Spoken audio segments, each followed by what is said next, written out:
Next step is to cut the elbow joints. I was calling it tongue and groove, but I guess the proper terminology is open mortise and tenon. So that's what we're going to do here. I'll explain it as I'm going along. And the mini-me back here that I first did, I wasn't sure what I was doing. I had to figure it all out for myself, so I just cut the shape out right there. But in this one, we're going to do a little bit more shaping of the arm, and so it all fits together a little bit more smoothly than it did on the little mini-me there.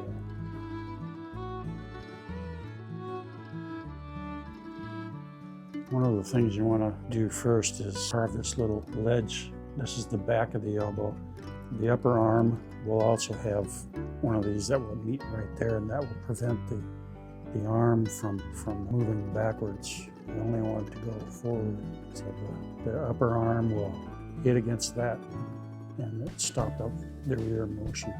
After I fumbled around and figured out how to make a simple mortise and tenon joint for the elbows and knees on the mini-me over here, I found this book online by this guy, and the reference I'm using shows a very good way to make the elbow joints using the wood mortise, open mortise and tenon joints. So that's what we're going to do right now.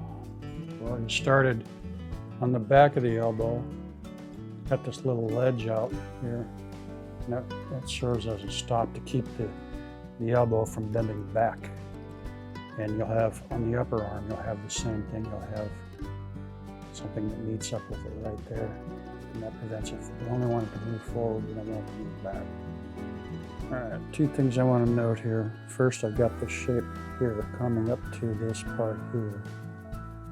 This is the front of the elbow, and you want to take off some of this wood here so that the elbow, so that it will bend without being obstructed by the upper arm wood.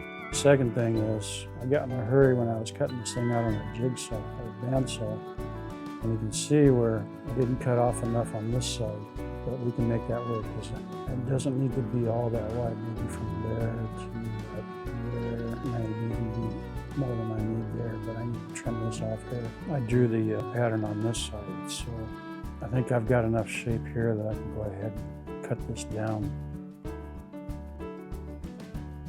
This piece of wood, I just take a piece of sandpaper and sand it down. This piece of wood is a bit harder. It doesn't act like normal wood. The other piece is cut smoothly. This one's a fight. Obviously, they're from two different trees. It's just wood that I had laying around here.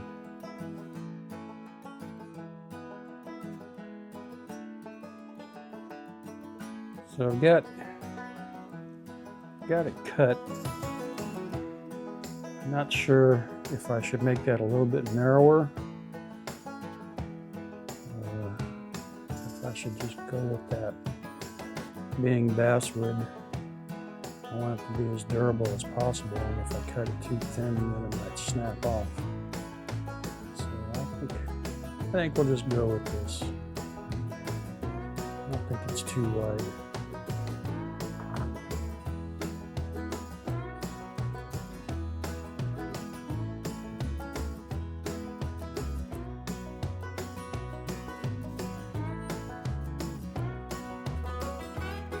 Basically, this is what I'm doing here. I need to take more off here and bring it down more, but you can see. And this piece of wood, like I said, it's a pain in the rear.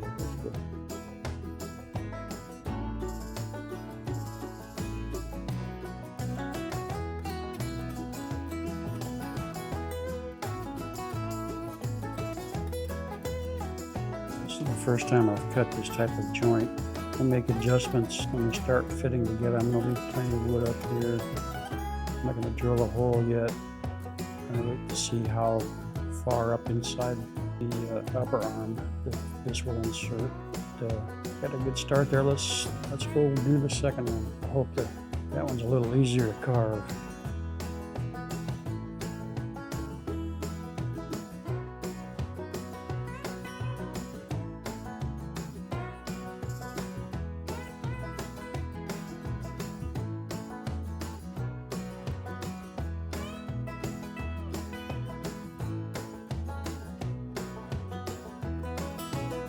got both the lower arm pieces cut with their, I don't know what you call it, their tongue.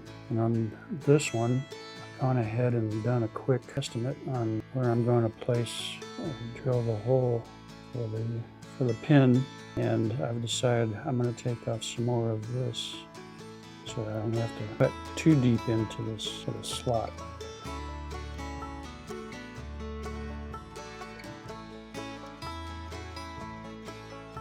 So where I'm going to drill the hole there is just about right about there on this. I don't want to go too much lower. So I can see also that I have a lot of extra room here at the top. So I'm going to round this down a little bit more, bring it closer to the hole. That way I don't have to cut the other slot or cut the slot in the upper arm all that high. And by taking that down, come on, focus. There we go. So by taking this down a little bit closer, I still have enough room to give this strength it needs. I might go just a little bit higher than that. But by the time I drill the hole again, it'll be closer to the top. This is all about fitting and trying again. I think that's about all I'm going to take off of there. I'll still have to make the slot in the upper arm a little bit deeper so that this moves smoothly inside the slot without hanging up on the other part. Now I just have to match this one to this one and also match it to the upper arm to make sure that it's not going to be too shallow or too low for the hole. You got the slot cut or marked out. You want to leave this back part back here because that butts up against the back here so the elbow doesn't deform, doesn't swing back, only forward. And it's matched to this piece, which is also, this is the right piece, this is the right lower arm.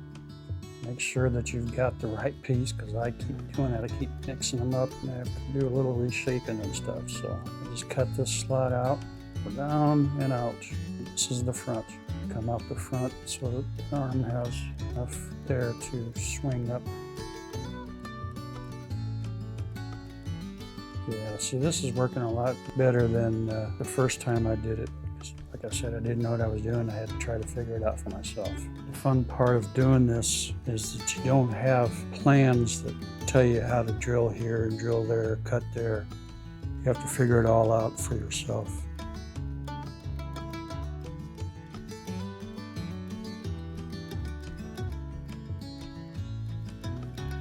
Slow work digging out that groove. I guess I could use a drill, but it just doesn't seem. I prefer doing it by hand. I can control the speed and how much is going to be taken off. Still got a ways to go though. Working on this end grain is pretty slow. Just take your time. Make your stop cuts.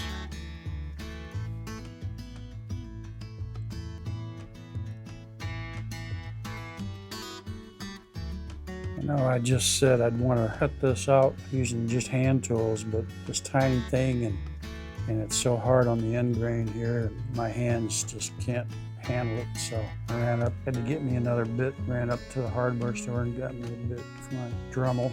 It has a flex shaft on it, which makes it convenient. Right now I've got it cut out, ready to go, and I've noticed that this part here, when you move the arm like that, this part forces it away from the hole that I'm going to drill. So I need to take that down just a little bit more. I don't want to cut deeper into this. There's no need to. Just need to trim that little piece here. All right, got that little piece shaped. Now let's try drilling a hole. See if we can get this relatively straight here. Looks good. Now, let's drill this one. We don't want to take that one all the way through, just through into the next piece.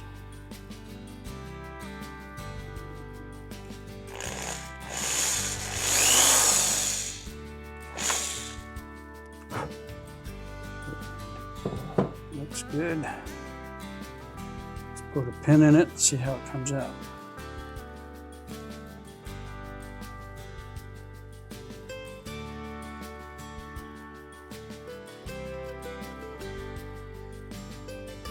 Not too bad. I need to take a little bit off of the front of here.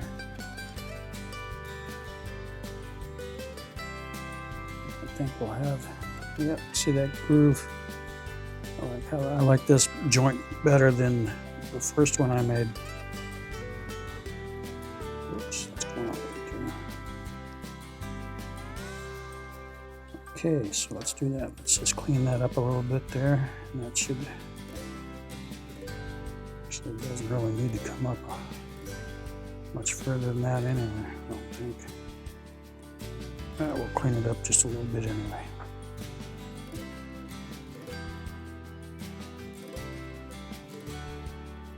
Come on, come on. Oh yeah, see, quite a bit of difference.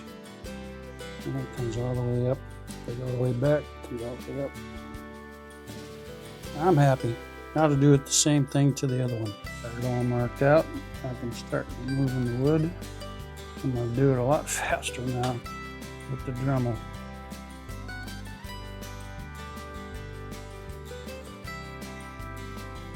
I got most of the depth that I wanted.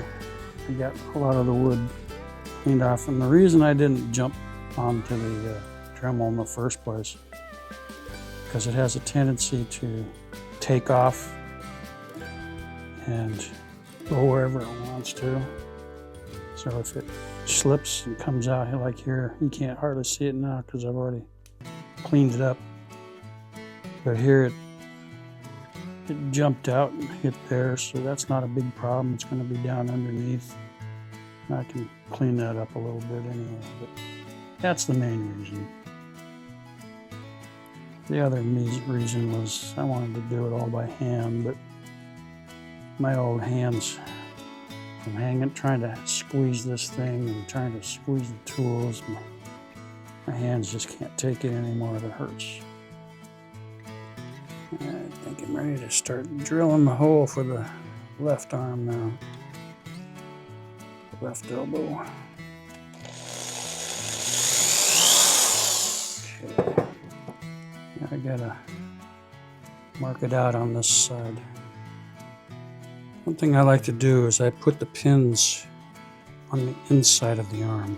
So if this is the left arm, I'll drill it and put it in on the left side. That way it's hidden from the outside. You don't see the pin on the outside of the arm. Let's see how close we are here.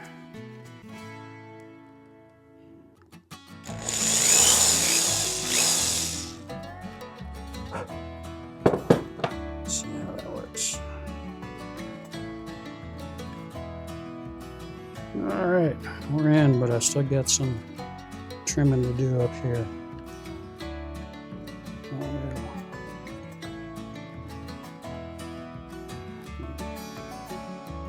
Good. I think we're going to be good. That's it for the elbow joint. Both left and right arms. Just elbow joints. Don't have a full range of motion, but you don't really need a full range, just an indication that arms are moving. And that's it. All right, so tomorrow we're going to go ahead and clean them up, match these a little bit more so that they match. The next step will be to cut the slits. I'm gonna make the hands first. I think I'm gonna have Santa Claus. I might have him in mittens. So I'll carve his mittens, and then I'll carve out the slot for that so we can joint his wrists. And I don't have to, but I'm going to just to give it a little more lifelike movement. So thanks again for coming to the Grumpy Old Guy Wood Carving Studio. On behalf of Mini Me, get off my lawn.